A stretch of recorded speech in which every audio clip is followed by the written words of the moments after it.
Meron tayo isang washing guys, stock up yung motor. Yan. Try natin kung buo pa yung motor niya. Hindi mapihit yung guys, oh. Tigas. So yan, saksak natin. So nakasaksak na yan. Ito yung live natin. Try natin kung kaya paikutin yung live natin guys. Ayan. Ayan, umuubong lang guys. Kabila.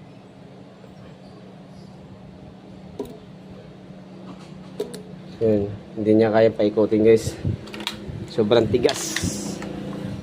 Ayan, babaklasin natin yan.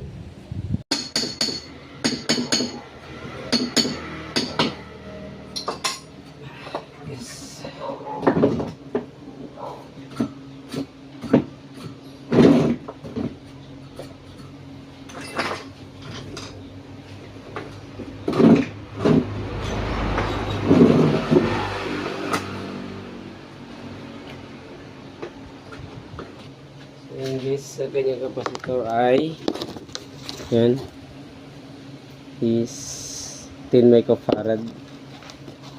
So wala na siya sa 10.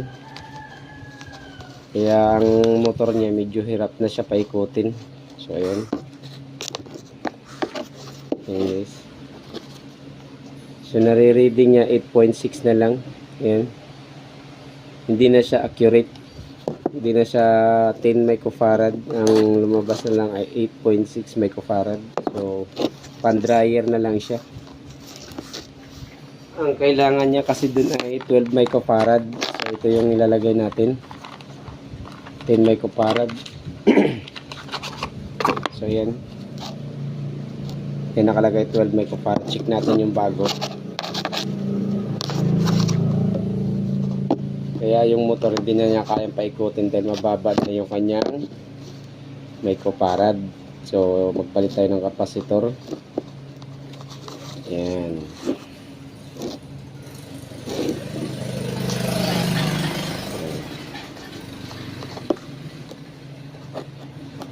So ayan.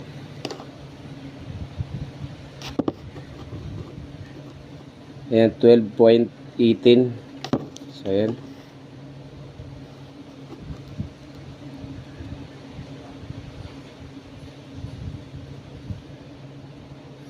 Ayan. 12.6. Okay. Try natin.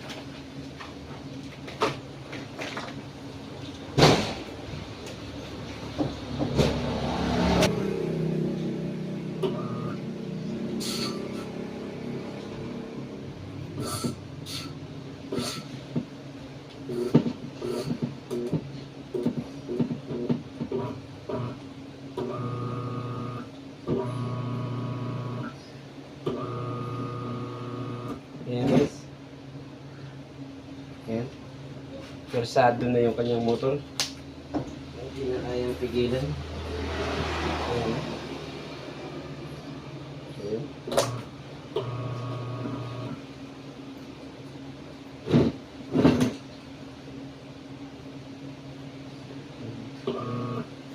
Okay.